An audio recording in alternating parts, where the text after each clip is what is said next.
नुमाइंदगी करेगा और महाराष्ट्र की नुमाइंदगी करेगा। महाराष्ट्र के अंदर रामायण के दो एमएलए चुनकर आए, एक मालेगांव से और एक धुलिया से।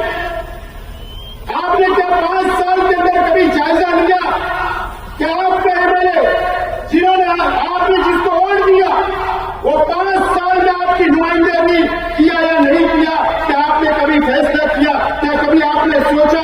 क्या कभी आपने देखा कि क्या मकसद से, क्या जिम्मेदारी आपने वहां सौंपी थी? क्या आपने कभी इसका जायजा लिया? आज वक्त आ गया है कि आपको जायजा लेना पड़ेगा दोस्तों।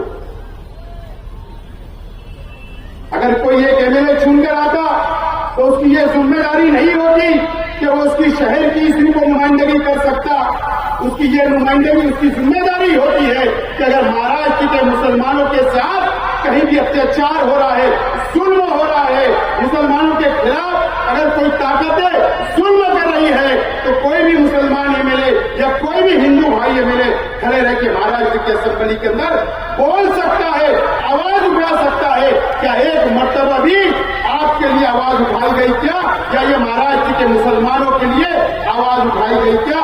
आप कुछ सोचिए, समझिए और फैसला करिए। फैसला करिए आप लोग। क्या हुआ इन 5 सालों में? मुझे बताइए। मैं किसी के जात के धर्म के महापुरुषों के खिलाफ नहीं हूं, लेकिन बोलना इसलिए पड़ता है कि अगर कौम के नाम पर, मिल्लत के नाम पर, मुसलमानों के नाम पर अगर मजहब की दुआई देकर अगर आपने वोट ली तो आपके ऊपर हमारा जिम्मेदारी है, आपकी जिम्मेदारी कई लोगों से सवाल करना चाहिए। औरंगाबाद का नाम संभाजी नगर रख दिया गया, रखा गया कि नहीं? क्या हमारे शहर के एमएलए साहब ने महाराष्ट्र की असेंबली के अंदर आवाज उठाने का काम किया था? मैं आपसे सवाल करता हूं। संभाजी नगर रख दिया गया, आवाज उठी नहीं उठी? इसके जिम्मेदार कौन है? कौन है जिम्मेदार? ये वही महाराष्ट्र है, ये वही औरंगाबाद शहर है जहां से एमआईएम का एक खासदार भी चुनकर गया, एमआईएम का एक एमएलए भी 2014 में चुनकर आया। क्या इनकी जिम्मेदारी नहीं थी कि महाराष्ट्र की असेंबली के अंदर ये आवाज उठाते कि क्यों औरंगाबाद का नाम तब्दील किया जा रहा है? इनकी जिम्मेदारी थी, इन्होंने आवाज नहीं उठाया दोस्तों।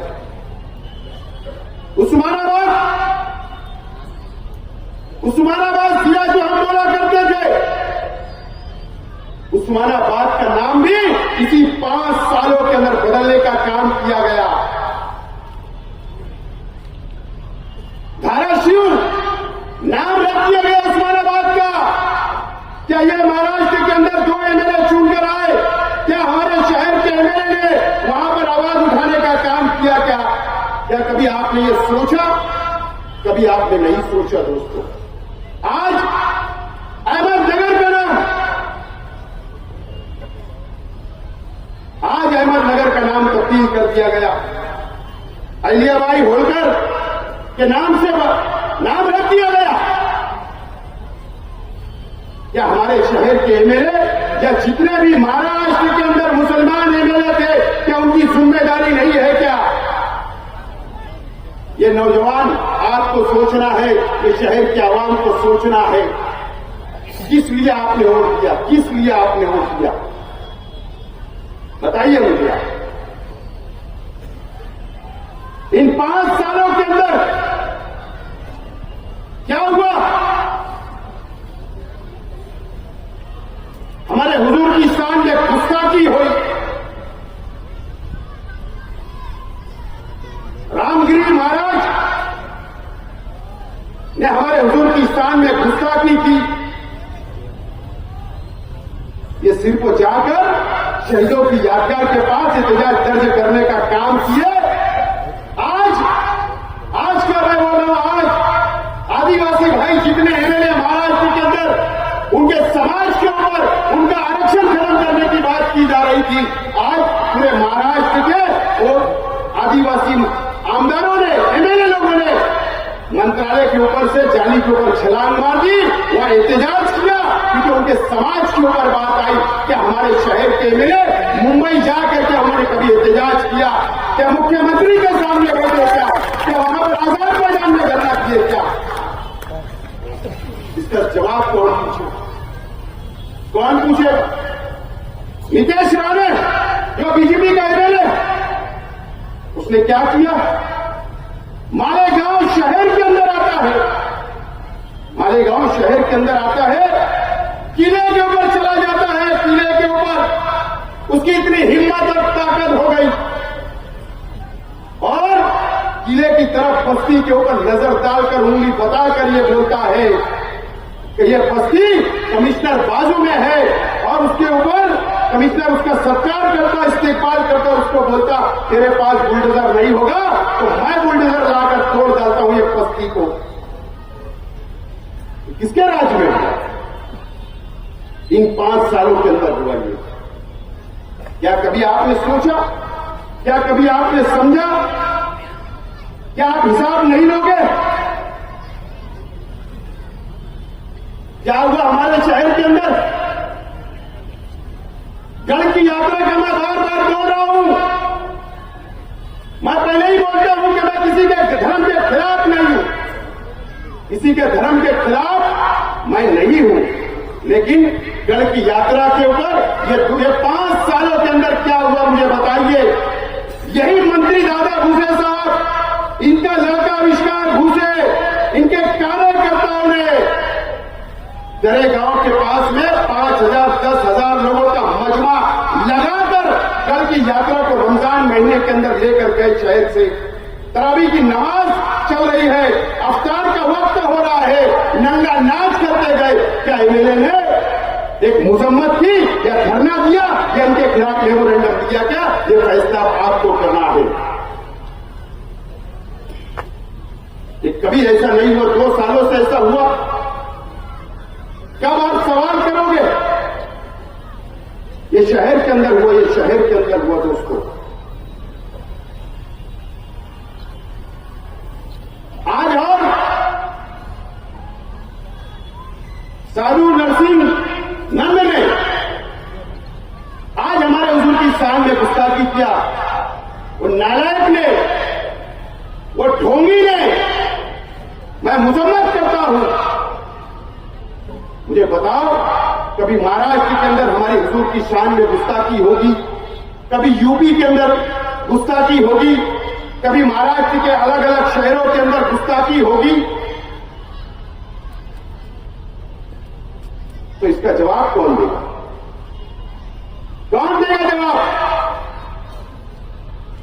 ये जवाब देने की जिम्मेदारी ये मुल्क जमहूरी मुल्क है, या पार्लियामेंट के अंदर इसका जवाब दिया जाना चाहिए या असेंबली के अंदर जवाब दिया जाना चाहिए।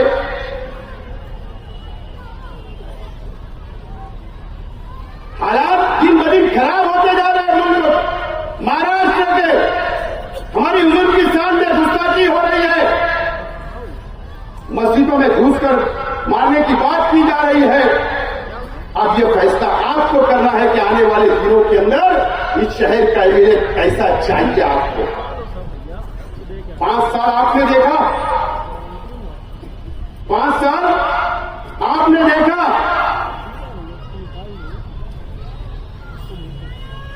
कि नाकाम शख्स साबित हुए मुफ्ती इस्माइल साहब। एक आवाज नहीं उठाई, लेकिन अब अगर ये ऐसे हराम के पिल्ले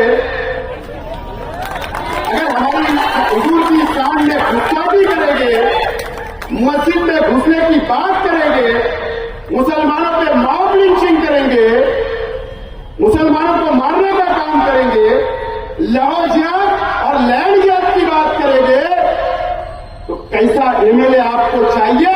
आप फैसला करो। मैं तैयार हूं, मैं तैयार हूं। आप तैयार रहो, महाराष्ट्र के असेंबली के अंदर भेजो। कसम खुदा और रसूल की, अगर किसमें भी अगर महाराष्ट्र के अंदर घूम खुदा की महाराज असेंबली के अंदर ये शेख आसिफ हाथ छोड़ने भी नहीं डरेगा। कर लो फैसला, निकल जाओ पुस्तकी से। तैयार हूं, मैं तैयार हूं। ना हमने कभी पहले डरे, ना आज डरे और ना कल डरने वाले। फैसला आपको करना है, शहर को करना। मुझे बताओ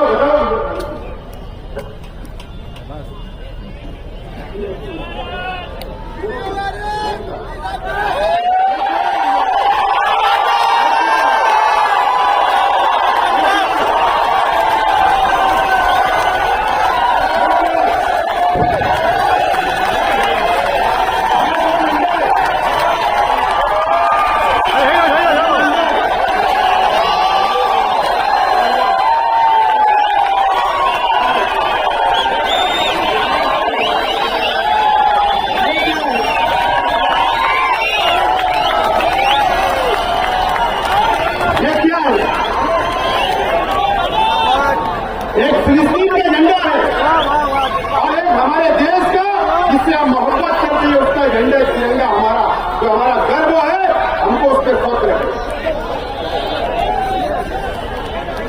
क्यों लहराया मैंने, क्यों लहराया यहां पर? इसलिए लहराया मुझे कानून समझता है। कानून क्या हमारे देश की पॉलिसी, हमारे मुल्क की पॉलिसी फिलिस्तीन के साथ मोहब्बत वाली है, हमदर्दी वाली है। इसके लिए दोनों झंडा लगाया हो, उस पर कोई कानूनी कार्रवाई नहीं हो सकती। अगर उस पर कानूनी कार्रवाई करना है, पुलिस को केस करना है, अगर सेंट्रल गवर्नमेंट को केस करना है तो पहले अपनी पॉलिसी तब्दील करो। ये शेख हसीना को बोलता है। उसके बाद मेरे ऊपर कार्रवाई करना। लेकिन क्या हुआ मुझे बताओ? वो वीडियो राष्ट्र में सुन के जाना, क्या हुआ? ये शहर के अंदर क्या हुआ मुझे बताओ। मेरा आपसे सवाल है नौजवानों, हम दुआएं करते अल्लाह से, अल्लाह ताला फिलिस्तीनियों की मदद करे। मस्जिद अक्सा के लिए दुआएं करते, वहां के मासूम बच्चों के लिए दुआएं करते और हमारी हुकूमत से हम बोलते हैं कि फिलिस्तीन के साथ खड़े रहो, वहां के मासूमों के साथ खड़े रहो और इजराइल की हम मजम्मत करते हैं। एक नौजवान ने, सर्वे नंबर 57 का एक नौजवान, उसने ईदगाह के ऊपर झंडा लहरा दिया। झंडा लहराया था कि नहीं फिलिस्तीन का? कोई कानूनी कार्रवाई हो, जेल गया, लेकिन उसके फौरन बाद जहां मीडिया वाले हैं, उन्होंने शहर के एमएलए से पूछा, इंटरव्यू लिया। बोले एमएलए साहब, एक बच्चे ने यहां पर, नौजवान ने फिलिस्तीन का झंडा लहराया, तो आपका क्या बोलना है? बोले मेरे उससे कोई ताल्लुक नहीं। क्या बोले? मेरा उससे कोई ताल्लुक नहीं। मुझे बताओ, अगर एक एमएलए एक नौजवान के साथ खड़े नहीं रह सकता तो ये 7 लाख आबादी का कैसे खड़े रह सकता है? वो फैसला आपको करना है, ये शहर को करना है। एक नौजवान के साथ नहीं खड़े रह सकता इस शहर के एमएलए, कैसे आपके साथ दे सकते? कैसे शहर के नौजवानों का साथ दे सकते? मुझे बताओ। मेरा सवाल है, आपको सोचना है नौजवानों, आपको फैसला करना है, यह शहर को फैसला करना है, शहर की मां बहनों को फैसला करना है जो मुसल्ले पर बैठकर फिलिस्तीन की हिमायत के अंदर फिलिस्तीन के मासूमों के लिए दुआएं करती है। उस मां बहनों को सोचना है, वो बुजुर्गों को सोचना है जो ताज्जुद में उठकर फिलिस्तीन के लिए दुआएं करते हैं, मस्जिद अक्सा के लिए दुआएं करते हैं, उनको सोचना है। अगर एक झंडा लेकर एक नौजवान के साथ नहीं खड़े रह सकते, शहर के एमएलए उसकी हिमायत में नहीं बोल सकते, तो वो तुम्हारे लिए क्या खड़े रहेंगे? ये सवाल तुम्हारे सामने है शहर के नौजवानों। फैसला आपको करना। बोल दिया उन्होंने। मुझे बताओ, 12 नवंबर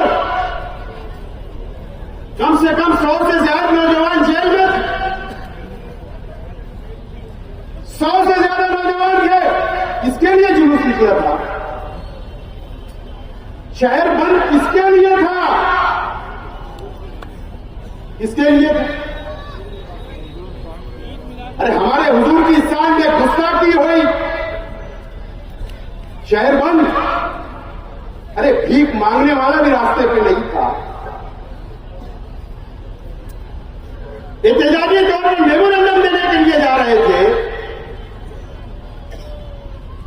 जो भी हालात बने, जो भी फतराव हुआ, जो भी वहां पर पुलिस और पब्लिक में झगड़ा हुआ, उसकी इंक्वायरी चल रही, उसमें कुछ बोलना नहीं है। लेकिन मुझसे भी मीडिया वालों ने सवाल किया, मैंने क्या जवाब दिया कि बाहर के लोगों ने आके पथराव किया पुलिस पर, सारा हॉस्पिटल पर। यह शेख आसिफ ने बयान दिया था कि बाहर के लोग आए थे, मालेगांव के नहीं थे। मैं तो साबित करने, हमारे शहर के एमएलए ने क्या बोला?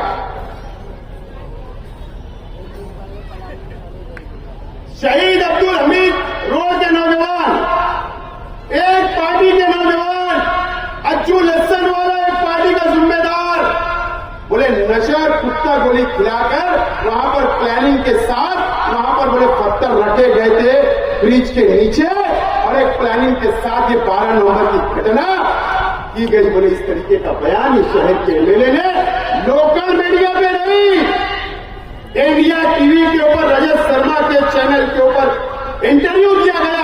पूरे हिंदुस्तान के अंदर हमारे शहर के नौजवानों को बदनाम करने का काम किया गया, और वो जेलों के अंदर गए, एक साल जमानत नहीं हुई।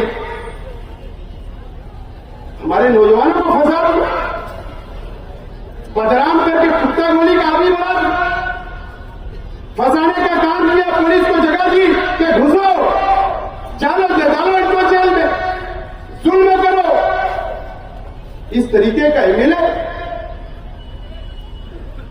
ये एमएलए, ये नुमाइंदा, ये शहर को चाहिए, ये शहर के नौजवानों को चाहिए कि फैसला अब आप लोगों को करना है।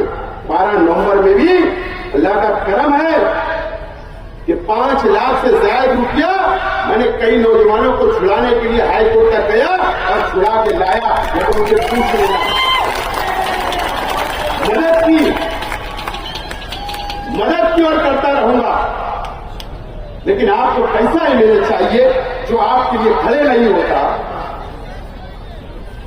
ऐसा एमएलए नहीं चाहिए कि सर्वे नंबर 10 से गली के अंदर से भाग जाने वाला एमएलए शहर को नहीं चाहिए।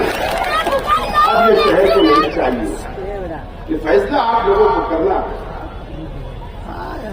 आप लोगों को ये फैसला आप करना पड़ेगा। शहर की आवाम से मेरा सवाल है कि आप सवाल पूछो, नौजवान सवाल पूछो। आपको बुज़दिल बनाने का काम किया गया, आपको डराने का काम किया गया, और फिरका परस्त हमारे शहर पर मुकम्मल तौर पर हावी हो चुके हैं। ये आप अपनी आंखों से देख रहे हैं, आप अपनी आंखों से देख रहे हैं। मुझे बताओ, कौम के नाम पर, मिल्लत के नाम पर मुसलमानों की दुआएं देकर 19 के अंदर आपसे वोट ली गई। क्या किया आज के एमएलए साहब ने? असेंबली के अंदर गए, मैं बार बार बोल रहा हूं, मेरा जवाब दो कि 5 साल आप शिवसेना और बीजेपी के लोगों को एमएलसी के अंदर, राज्यसभा के अंदर आपने करोड़ों रुपया रिश्वत दी, करोड़ों रुपया रिश्वत लेकर बीजेपी और शिवसेना के लोगों को चुनकर देने का काम आपने वहां पर जाकर किया महाराज की असेंबली के अंदर। आप जवाब दो मुफ्ती इस्माइल साहब, आपको जवाब देना पड़ेगा। इस शहर के आवाम को करोड़ों रुपया दिया गया। या तो बताओ कि पहले मैंने कांग्रेस के उम्मीदवार को वोट दिया, बताओ कि मैंने राष्ट्रवादी के उम्मीदवार को वोट दिया, सेकुलर पार्टी के उम्मीदवार को दिया, उसका नाम बता दो। वो वीडियो भी अभी आपको बताई जाएगी। आपको, अरे आपको भेज डाला गया, आपके वोटों का सौदा कर दिया गया। वहां पर शिंदे साहब आज के मुख्यमंत्री के साथ में जब ये चुन कर आए तो 6 दिन ये सरकारी गेस्ट हाउस में वहां पर थे वर्ली के अंदर, और 1 दिन के एक होटल के अंदर ये थे, ये शिवसेना वाले इनको संभाल रहे थे, और आप कौम के नाम पर, मिल्लत के नाम पर आपकी वोट ले जाकर वहां बेचने का काम इन्होंने 5 साल के अंदर किया। इसका जवाब मुफ्ती इस्माइल साहब आपको देना पड़ेगा, देना पड़ेगा आपको। आपने शहर का सौदा किया, यहाँ के मुसलमानों का सौदा किया, मां बहनों के जज्बात से खेलने का काम किया, नौजवानों के जज्बात से खेलने का काम किया मुफ्ती इस्माइल साहब। आपने आपको इसका जवाब आपको देना पड़ेगा। इस शहर की आवाम को आप छूट नहीं सकते मुफ्ती इस्माइल साहब। आपको यह हिसाब देने का वक्त आया, हिसाब देने का वक्त आ रहा है। बस 10-15 दिन के अंदर आचार संहिता लगेगी, तो आपने क्या किया? आपने मेरे जैसा, हमारे साथियों की तरह ऐसा जलसा लेना चाहिए था। आपने 5 साल का हिसाब देना था कि मैंने ये तामीरी काम किया, वो तामीरी काम किया, ये मैंने तीर मारा, ये मैंने बंदूक मारा, ये बताना था, ये तोप मारा। तुमने तो ऐसा कुछ किया ही नहीं, कुछ नहीं किया। मुफ्ती इस्माइल साहब, मैं ईमानदाराना अल्लाह को हासिल नाज़िर जानकर एक बात बोलता हूं। देखो, मुझे अल्लाह से मैं बहुत डरता हूं, और अल्लाह से डरना चाहिए, बंदों से नहीं। मैं जहां पर मैं तबलीगी जमात की इज्जत करता हूं, मैं जमीयतुल उलमा की इज्जत करता हूं, मैं सुन्नी जमात की इज्जत करता हूं, मैं अहले हदीस जमात की इज्जत करता हूं, मैं तमाम ही मसलक कर बहुत इज्जत करता हूं और करता रहूंगा। उलमाओं की बहुत इज्जत करता और करता रहूंगा, इसके अंदर कोई दो राय नहीं, कोई दो राय नहीं। और मुझे सबूत देने की कोई जरूरत नहीं। मुफ्ती इस्माइल साहब, अभी वीडियो ये नौजवान जो उस वक्त 15 साल के थे, 14 साल के थे, अल्लाह का करम आज 20 साल के बैठे, वो वीडियो देखेंगे, वो वीडियो देखेंगे। ये शेख आसिफ जब 14 में छूम कर आया, और जब पहला इजलास असेंबली का नागपुर के अंदर था, आरएसएस के हेडक्वार्टर के अंदर इजलास था, आरएसएस के हेडक्वार्टर नागपुर के अंदर असेंबली का। आशीष शेलार जो बांद्रा से एमएलए है बीजेपी का, उसने जमीयतुल उलमा के ऊपर पाबंदी की बात की थी। मुफ्ती इस्माइल साहब, आप उस वक्त भी सदर थे। मेरी दुआ है मुफ्ती इस्माइल साहब, आप जमीयतुल उलमा के ताहयात सदर रहे, लेकिन ये जमहूरी मुल्क है, ये शहर के अवाम ताहयात एमएलए नहीं रखने वाली। ये जमहूरी मुल्क यहाँ वोट होती है। 5 साल आप हमेशा ताहयात एमएलए नहीं रहेंगे मुफ्ती साहब। मैं चुन कर गया, आशीष शेलार ने जमीयत उलमा के ऊपर पाबंदी की बात की, और क्या कहा था कि जमीयतुल उलमा बम बलास्ट के आरोपी लोगों की, जो मुजरिम होते हैं, उनकी जमानत करवाती है, इस तरीके का इल्जाम लगाया, और उनके ऊपर बहुत खराब इल्जाम जमीयत को उस वक्त लगाया गया था। अल्लाह का करम है कि पूरे महाराष्ट्र के अंदर, मैं चैलेंज से बोल रहा हूं, पूरे महाराष्ट्र के अंदर उस वक्त 2014 के अंदर जितने भी एमएलए चुनकर आए थे, अल्लाह का करम है कि शेख आसिफ ये मालेगांव का सपुत्र था, ये मालेगांव का लड़का था, इस मिट्टी का था कि वहां पर जमीयत की बाजू मानने का काम, जमीयत के बाजू से बोलने का काम ये शेख आसिफ ने किया था। दलील दिया था, दलील, मजबूत दलील दिया था।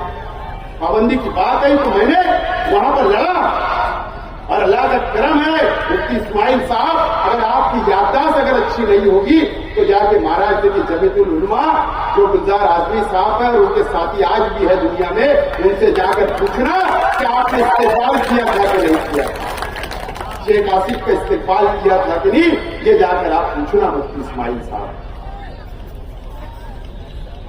क्या सबूत देने की बात कर रहे हो आप? जमीयतुल उलमा की मैं इज्जत करता हूं और करता रहूंगा। मैं तो यहाँ के जमीयतुल उलमा के उनके जो साथी हैं, जो ओहदेदारान हैं, उनका भी बहुत एहतराम इज्जत करता हूं। मैं उनसे अपील करता हूं कि मुफ्ती इस्माइल साहब अपनी चेयर बचाने के लिए आप कभी इस्तेमाल कर रहे, आप भी जरा इस्लाह कर लीजिए। मैं आपके खिलाफ नहीं हूं, आप बोलिए, मुझे मालूम है मालिक सेठ बकरा, मैं उनकी बहुत इज्जत करता और करता रहूंगा। आप मालिक सेठ बकरा साहब, आपने कहा आपकी जमीयत की मीटिंग में कि बिलखोड़ी की जबान काट ली जाएगी, बिलखोड़ी की जबान काट ली जाएगी। आपने बोला मालिक से, लेकिन मुझे बुरा नहीं लगा, अल्लाह आपको और तौफीक दे, मैं आपकी इज्जत करता रहूंगा मालिक से। लेकिन इतना कर लो कि तुम किस रास्ते पे शहर को लेकर जा रहे हो, किस रास्ते पर लेकर जा रहे हो, या आप इस्लाह कर लो। मत आप जमीयत की आड़ में छुपो मत मुफ्ती इस्माइल साहब। आप ये शहर में आपको जमीयत के नाम पर 5 साल पहले वोट नहीं दिया था, आपको एमआईएम के नाम पर वोट दिया था। आपको ये शहर के अंदर विकास बताना पड़ेगा, प्रोडक्ट बताना पड़ेगा। जमीयत के नाम पर आप नहीं छूट सकते मुफ्ती इस्माइल साहब, जमीयत के नाम पर आप नहीं छूट सकते मुफ्ती साहब। आपको इस शहर को जवाब देना पड़ेगा। मैं इज्जत करता रहूंगा। अगर मेरे भाई से या मेरे परिवार से या मेरे चाहने वालों से अगर कोई गलती हुई होगी तो मैं अल्लाह वास्ते आपसे भी माफी मांगता और महाराष्ट्र की जमीयत से भी माफी मांगता। लेकिन आप इस तरीके से राजकारण, गंदा राजकारण करोगे, ये मुझे अपेक्षा नहीं थी मुफ्ती साहब, ये अपेक्षा नहीं थी। इस तरीके का गंदा राजकारण नहीं होना चाहिए। अरे जब पैदा हुआ तो अल्लाह अकबर की अजान मेरे कान में भी खुली, मेरे परिवार के कान में भी अजान दी गई। एक अल्लाह, एक रसूल, एक कुरान को मानने वाले हम लोग भी हैं। लेकिन आप इस तरीके का भेदभाव अगर ये शहर के अंदर करना चाहते तो मुफ्ती इस्माइल साहब, ये शहर के लिए अच्छा नहीं है। वो भी एक कुर्सी के लिए, जो 2 टके की कुर्सी नहीं है, उसके लिए आप इस तरीके का गंदा राजकारण करोगे, ये अपेक्षा नहीं थी मुफ्ती इस्माइल साहब आपसे। ऐसी उम्मीद नहीं थी कि तुम ये शहर के अंदर जमीयत के नाम पर और पार्टी के नाम पर और खानदान के नाम पर अगर आप बांटने की कोशिश करेंगे तो मुफ्ती साहब, ये अच्छा ये शहर का मुस्तकबिल के लिए नहीं है, ये शहर के नौजवानों के मुस्तकबिल के लिए नहीं है, यहाँ के मसलकी झगड़े के लिए मुस्तकबिल उसके लिए ठीक नहीं है, बिरादरीवाद के लिए ठीक नहीं है, काला और गोरे के लिए ठीक नहीं है। ये हमारा एक शहर, एक ताकतवर शहर है, एक हिंदुस्तान के अंदर नाम रखा मस्जिद और मीनारों के शहर को तोड़ने की कोशिश मत करो मुफ्ती साहब। मैं आपसे हाथ जोड़ के अपील करता हूँ, हाथ जोड़ कर अपील करता हूँ मुफ्ती साहब। कब तक बस ना, वो भरी नहीं, पेट खाली है। 10 साल ये शहर में दिया मुफ्ती साहब, पहले दिन में रुपया भी दिया, वोट भी दिया, 3 मेयर भी आपको दिए, 3 डिप्टी मेयर भी दिए, स्टैंडिंग चेयरमैन भी शहर में दिया, आपके लिए दुआएं हुई, 2 मरतबा एमएलए बन गए। अब कितना, कब काम करोगे, कब काम करोगे? आपको काम करना पड़ेगा मुफ्ती साहब। अच्छी बात नहीं है ये शहर के लिए। आज बाहालत मजबूरी में बोल रहा हूं, और मैं आज शहर के तमाम उलमाओं से, तमाम बुजुर्गों से, तमाम मेरी मां बहनों से, तमाम नौजवान साथियों से, एक एक मासूम बच्चे से, एक एक उलमाओं से, मदरसे के बच्चों से, सभी मसलक की तंजीमों से, सभी तंजीमों के उलमाओं से मैं अपील करना चाहता हूं कि आप फैसला कर लो ये शहर का मुस्तकबिल क्या होने जा रहा है। आपको फैसला करना पड़ेगा। अगर ये शहर ने फैसला नहीं किया, सर जोड़कर नहीं बैठे, तो ये शहर को अपनी जाति मुफाद के लिए कुछ लोग बर्बाद करना चाहते हैं। अगर मैं ये आज हिम्मत और ताकत से बोल रहा तो मुझे मालूम है एक दिन मौत मुझे भी आनी है, एक दिन मुझे भी मौत आनी है। मैं किसी से डरता नहीं अल्लाह के सिवा। बहुत डराने की कोशिश हुई, बहुत दमबाजी की गई। मैं जिम्मेदारी से बोल रहा हूं, खुले मंच से बोल रहा हूं, मीडिया के सामने बोल रहा हूं, स्क्रीन लगाकर बोल रहा हूं, ये शहर बर्बाद हो चुका है, बर्बाद। नौजवानों, ये शहर को संभाल लो, ये शहर को बचा लो। मुफ्ती इस्माइल साहब